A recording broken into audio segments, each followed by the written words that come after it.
like this. Okay, so normally do this.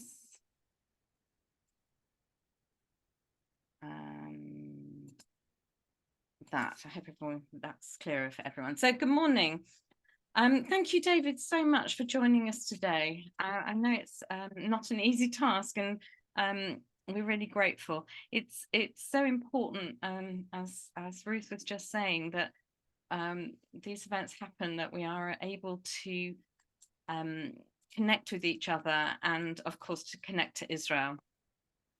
So I haven't been introducing people week by week, but last week I realized that somebody asked that it would be helpful if I just did a short introduction. So David is a professor of geopolitics at the Department of Politics and Government at the Ben-Gurion University of the Negev. Many of you will have heard him at JW3. He's often taught courses when he's been over. He's done sabbaticals here, and is now obviously back in Israel and joining us this morning. He lives in the south of Israel, where you're here, and where obviously much of the present war is taking place. So as usual, David will talk for 15 to 20 minutes, and if there's time, we will take questions.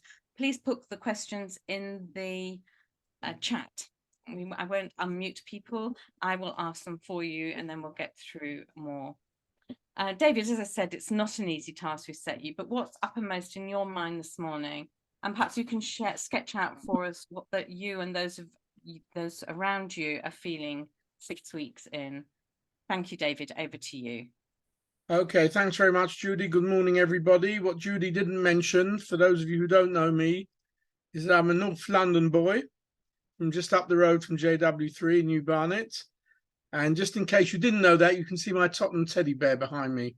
So that's okay. But I live in a place called Meitar in the south of Israel. I work at Ben-Gurion University. I'm often back and forth in London. What you can see, I assume you can see the screen sharing I've got on. And you can see a map of the Gaza Strip, which I'll say something about. But just so you should know where I'm speaking from, I live in a place called Meitar, which is in a sense, it's near but far from the Gaza Strip. If you can see my cursor, there's the Gaza Strip. There's Beersheba. Here you can see this curved line of the West Bank. And I live just inside Israel on the Israel side of the West Bank, the Spitz, the place where, you know, when you all come on holidays and solidarity missions to Israel, the areas you never come to.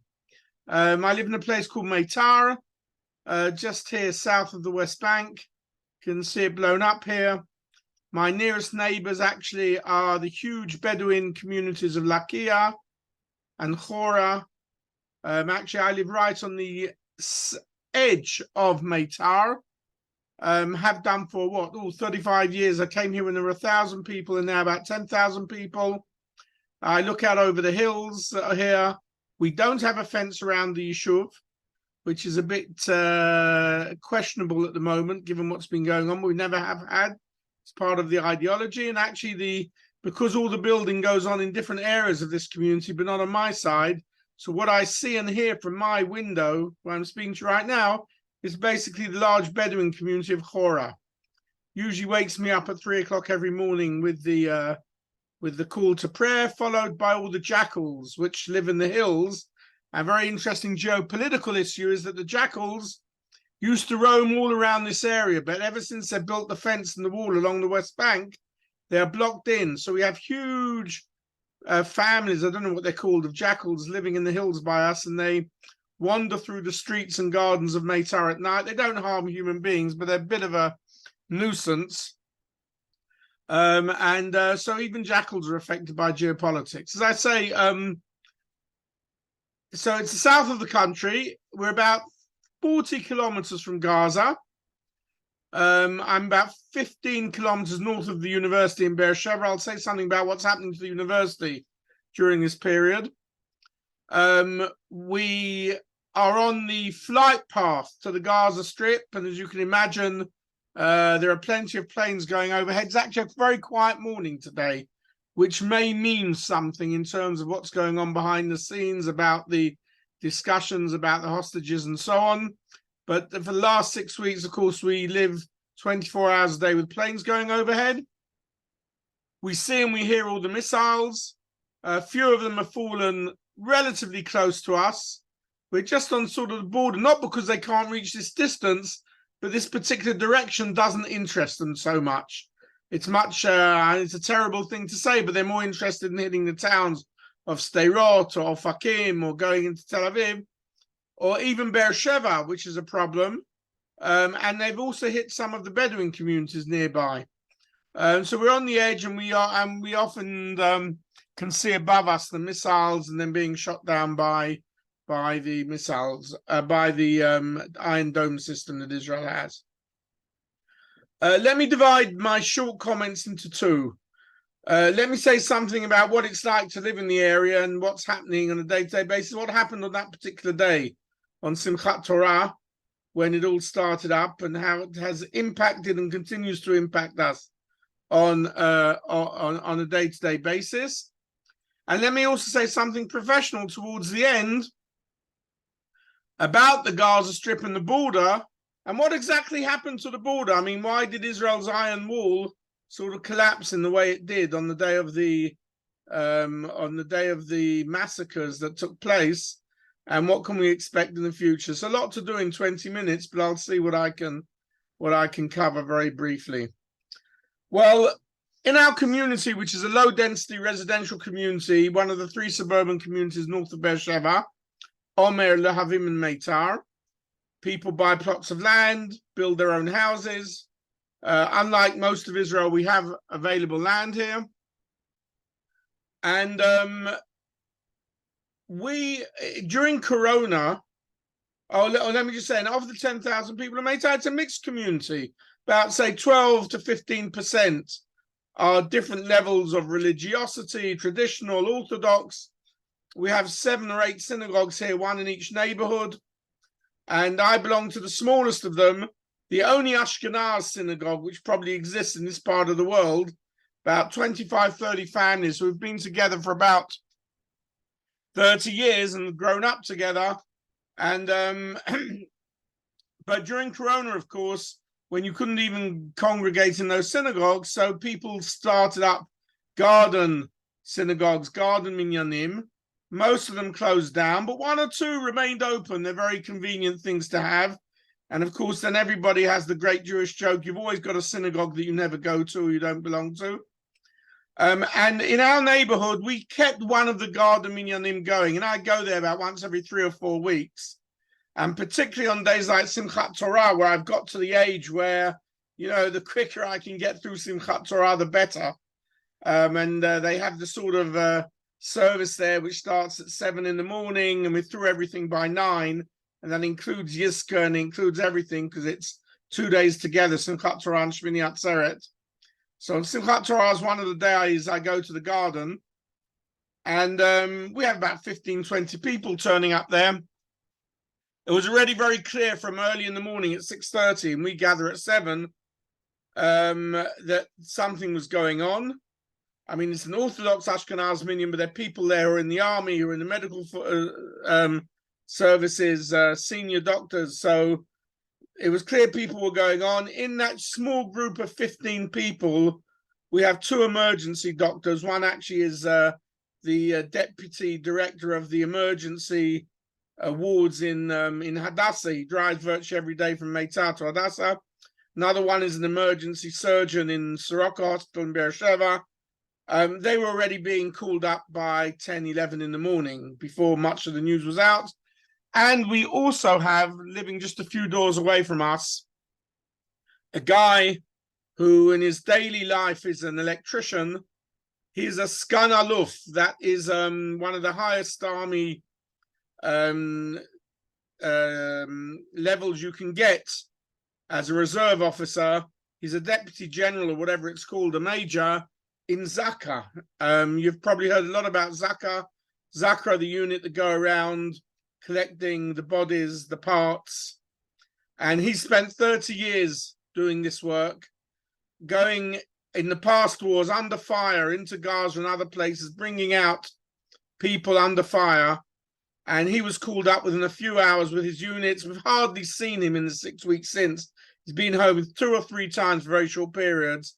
And for those of you who haven't seen the scenes, and I don't really recommend that you do if you don't need to, he was there, and he tells the stories of what they have had to deal and still are dealing with, as you realize that some of the people to this day still haven't been totally identified and therefore can't be buried yet.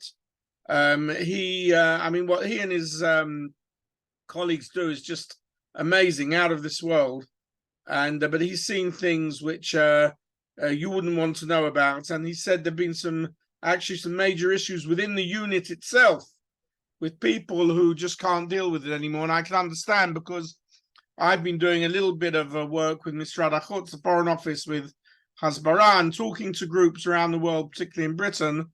And I did have access to the horror movie, and I saw it for 3 or 4 minutes, and I couldn't take it anymore.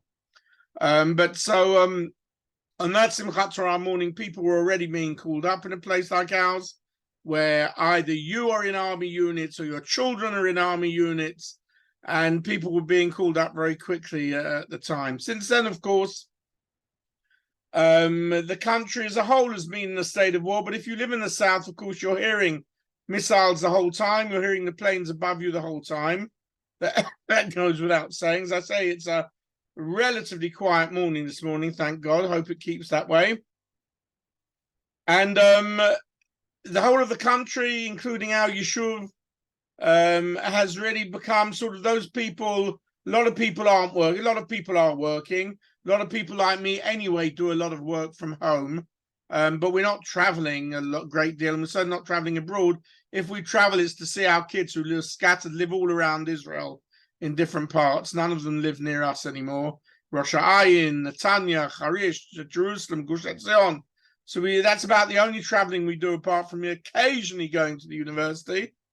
And of course, there are lots of stuff going on. In our Yishuv, every day there's a group of people who are cooking 200 meals for soldiers, for Chayalim, who are coming through this area.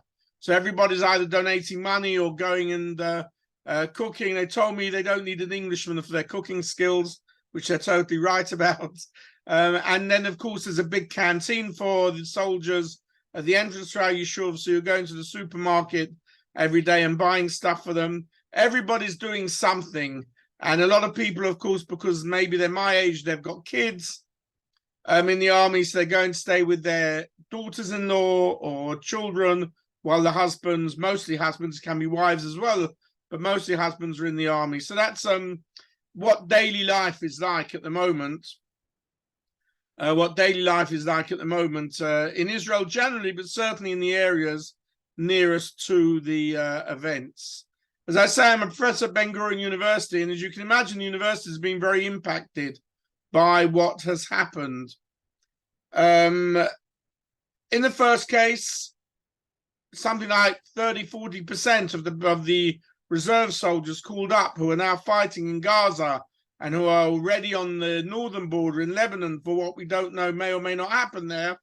A lot of them are student age, people who have only just left the army in the last few years. So we reckon something between 30 to 40% of current students are actually called up in reserves at the moment. It's the largest call up there's ever been since the Yom Kippur War. Something like 350,000 soldiers have been called up. And you can imagine what an impact that has on the country's economy, both in terms of keeping the soldiers and in terms of all the people not going to work, etc., etc. And without playing any form of one-upmanship, our university, Ben-Gurion University, has been impacted probably more than any other university, not because of the students from all across the country, but a lot of the people who live in and around the south, in Sderot, in Ofakim, in the settlements around the Gaza Strip, which were occupied by the Hamas terrorists on that day, are people who work at the university. This is a natural living area for the south of the country. You may live in Beersheba. You may live in the communities in the south of the country, many of the admin workers and the other workers, and you're going to gasp at this figure, but our university has been involved in 60 funerals.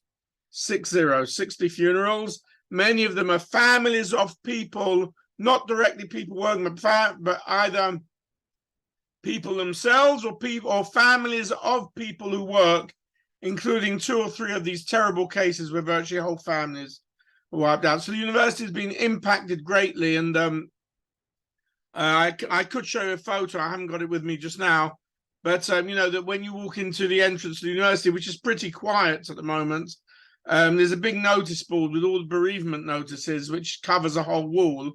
I do go in because I actually live not too far from the university. I go in once or twice a week, but there's nothing going on there. I mean, I just like working in my office. I don't want to use this word really, but the university is dead in the sense it's totally quiet.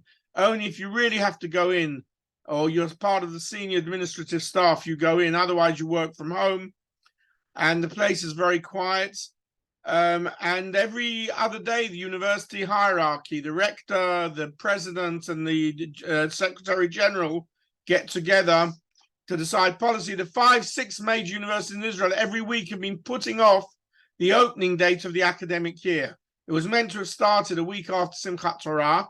Soldiers are all called up. It was put off to November, the end of November, and just 2 days ago they announced probably that before the end of December there won't be the opening of the academic year, which means to say that that's the information they have as to the minimum time this is going to continue, and it could be even longer.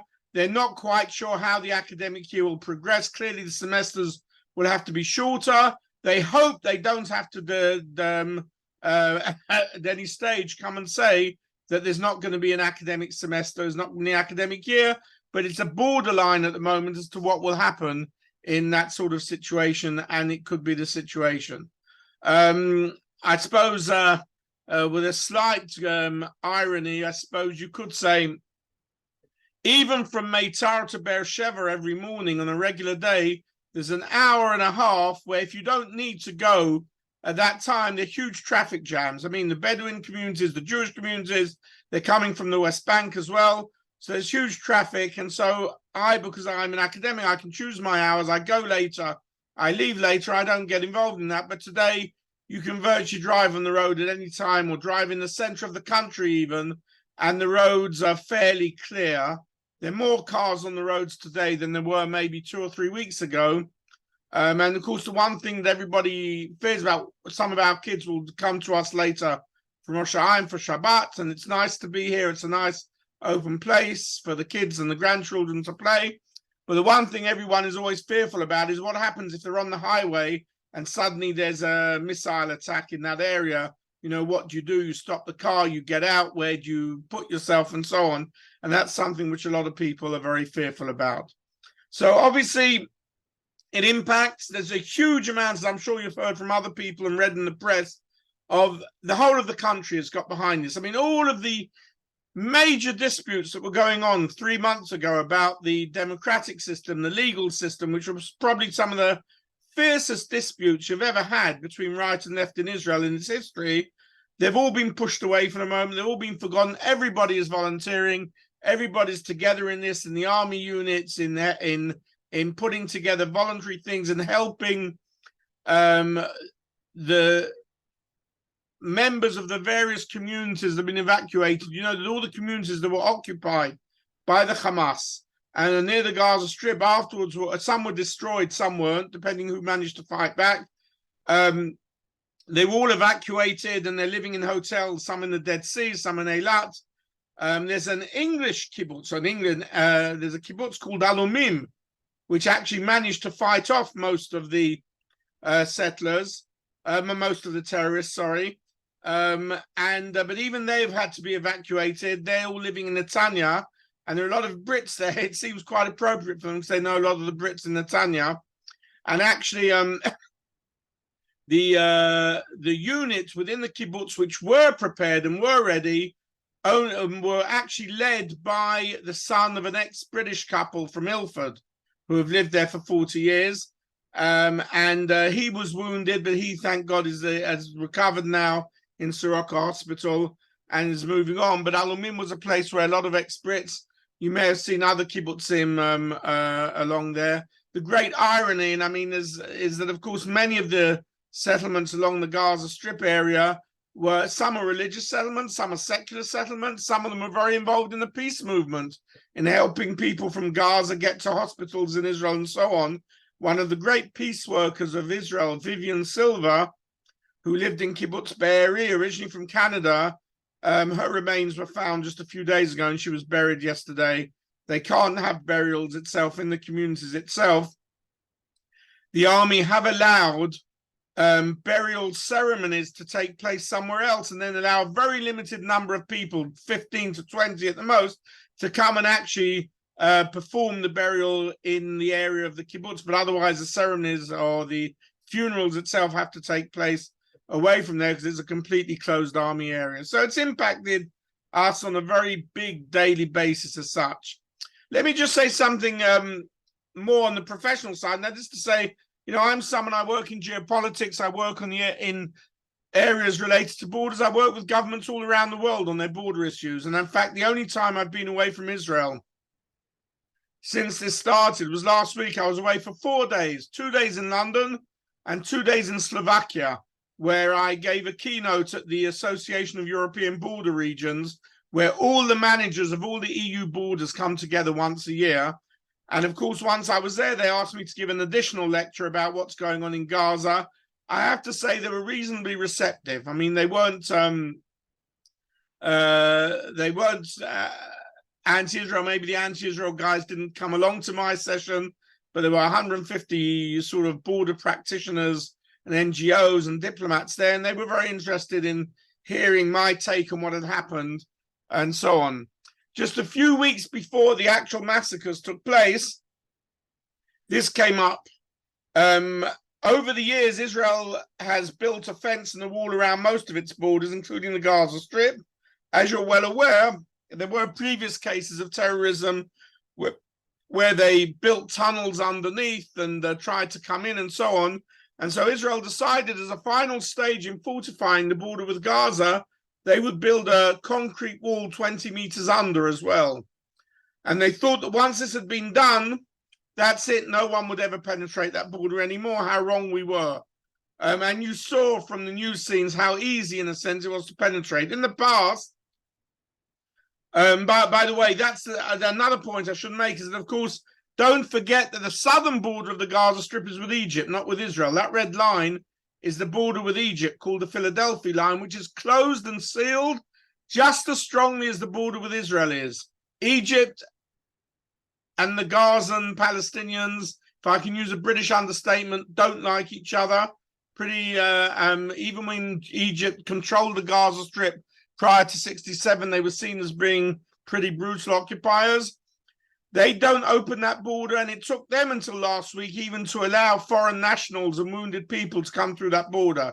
So when people tell you Israel seals in the Gaza Strip, it's partly true, but don't forget part of it is also because of the Egyptian border. And the Rafah crossing, where the humanitarian aid goes in, comes through Israel into Egypt and then through the Rafah crossing. And that's where all the lorries go in. But despite these amazing major fortifications along the Gaza-Israel border, that's actually the Egyptian one. As we know, it's very easy to cross the border. You can fire missiles. Missiles today, in their thousands and tens of thousands, can be fired indiscriminately and can hit a major town like Sderot or Fakim or Ashkelon, which has been hit very badly. You fire them indiscriminately and you never know where they're going to hit. Many of them fall in open areas. Many of them are brought down by this amazing Iron Dome system Israel has, which in the next 2 or 3 years will become even more sophisticated as they develop with the Americans a laser system, which is even quicker and more technological. And then, of course, they built all these tunnels under the border and throughout Gaza, which Israel is now trying to deal with once and for all. But when you talk about billions of dollars of technology of building fences, walls, tunnels, and so on, what they discovered in recent years is that you can combat billion-dollar technology with shekels. In the last few years, what has happened is that people have gone into sweet shops in the Gaza Strip, bought birthday balloons, put 5 or 6 of them for 2 or 3 shekels, put them together, You put an incendiary device on these balloons, you wait for the wind to blow in the right direction, and it goes across the border and it can burn the fields of Be'eri or Sderot or Alumim or Saad, and it costs shekels to do that. Or you can have drones which cost $100, $200, some of which were actually used on the day of the massacres, not to take photos, but simply to crash with incendiaries on them, and so on. And some people came in on hang gliders. So as someone who works on border technologies throughout the world, you suddenly say to yourself, this is what I was asked at the AEBR last week, you know, what's the point of putting billions and billions of dollars into it if they can be crossed so easily? And I'd end with just 2 points to say about borders. One is to say that one of the reasons why the borders were crossed so easily by so many people, and I'm sure you're aware of this, there's no question that there was a major intelligence failure. I was going to use a less polite word, but I won't, just in case this is recorded. There was a major intelligence failure on the part of Israel in knowing that this was going to take place. It's even more amazing when you see a BBC report yesterday, a decent BBC report, not like the usual ones, which showed how the internal security, Shin Bet of Israel, can phone doctors on their private phones in hospitals in Gaza Strip and speak to them directly and say, in 2 hours' time, we're coming in, so get your people out now. And they give them 2 or 3 hours warning. In other words, they have the phone numbers of every doctor and every person there. And yet, for some reason or other, they weren't aware of this major thing building up over months. No one really understands what happened. And the other thing is, of course, a lot of the army units weren't on there. Had they been there when people were breaking through the fence and the wall, they would have been fired on the spot. But the army units weren't there. They took too long to get there. And these are things which are going to have to be investigated in a very, very big way, because the intelligence failure was so great. Some people say it probably was far worse than anything that happened during the Yom Kippur War. One last word I want to say about this great thing called proportionality. I've been listening to probably Israel's best PR guy of the last few weeks. What's his name? Douglas Murray Douglas.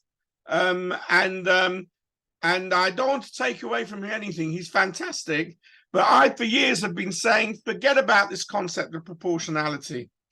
Proportionality in warfare is an oxymoron.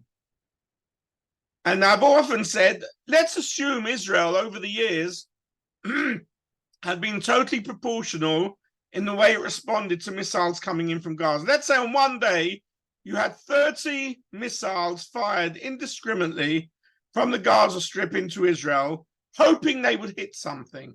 Okay, let's be totally proportional.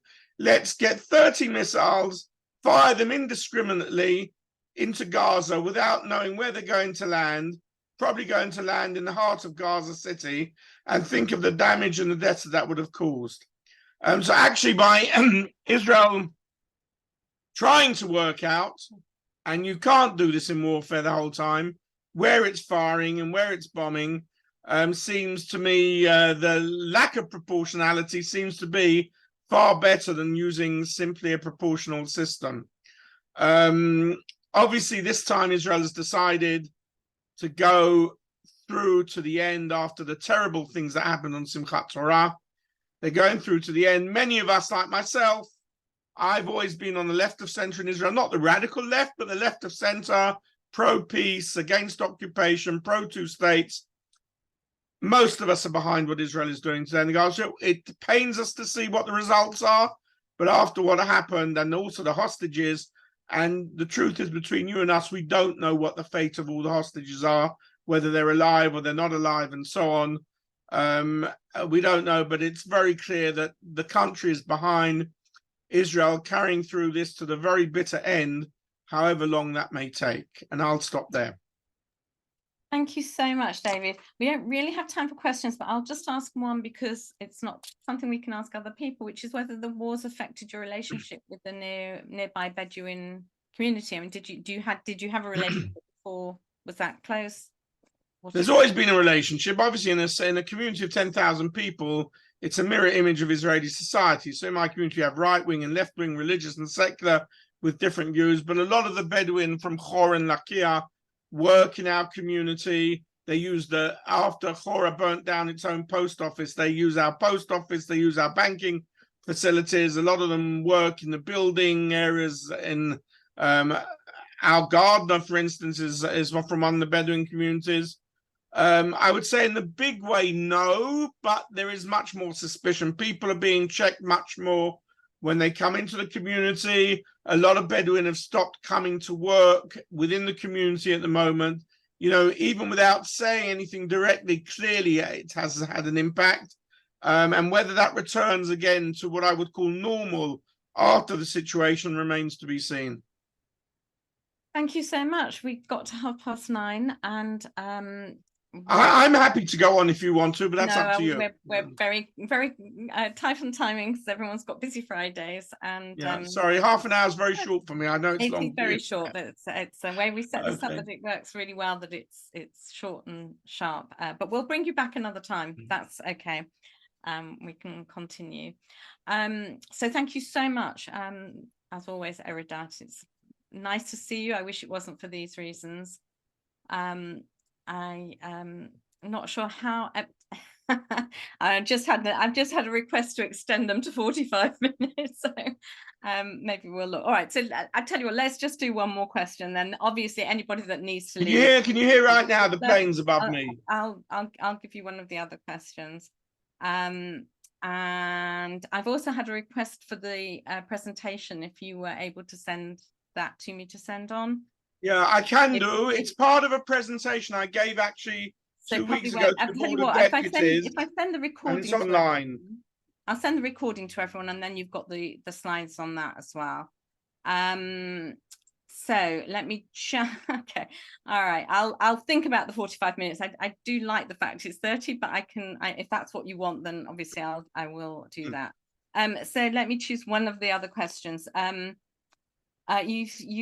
You've talked about the hostages and the fact we obviously just don't know, and many of us assume that it's not going to be good news. But do you think enough is being done to find them? It's a difficult question, and it's difficult one to look. It's such a tremendous dilemma. If you're a parent or a child or a sibling of any of the hostages, you know they're marching to Jerusalem now, and they feel that not enough is being done, and that should be the ultimate objective of the Israeli government. And it is an objective. I mean, you know me, you know that I'm not a supporter of I'm not talking about the war government, but of the right-wing government in Israel. But clearly, I would not like to be one of the people having to sit around that cabinet table and make those decisions, because we all know that as long as we're going in there to wipe out the Hamas, we may be gathering information, we may be finding out about a hostage here and there, but in the bigger picture, we all know that is time not being used to rescue the hostages, although they say there are talks going on parallel. I know as much about that from the news as any of you do. We also know that when you send ground troops in, soldiers come back dead, which has been happening. And that is why in past wars, Israel's never wanted it. The dilemmas are phenomenal, and neither you or I would want to have to be in that situation to make those decisions. It is clearly an Israeli objective, which is backed by the country as a whole, that we have to, I don't know whether you can wipe out Hamas, but we have to deal them a blow unlike anything that's ever happened in the past and destroy this complete infrastructure of an under Gaza, hundreds of kilometers of tunnels where weapons and missiles and hostages can be hid. We're also aware that the longer the fighting goes on, I mean, the fighting itself may cause hostages to be killed, God forbid. You just don't know. But the hostages are uppermost in everybody's minds and concerns. And obviously Israel will, in my view, is doing everything possible, given the constraints of the situation, to get them back. I'm sure that's true. Did you just hear that ring, by the way? Did you hear that ring? I didn't. Okay. Other people did. It was my telephone saying that a missile's been fired somewhere around here. But okay.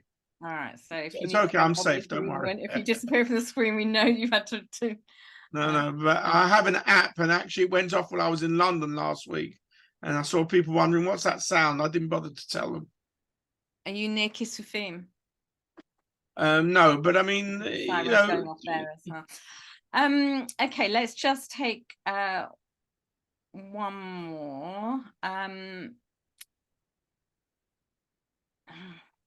They're all long questions. Do you know something? I think we're going to stop there.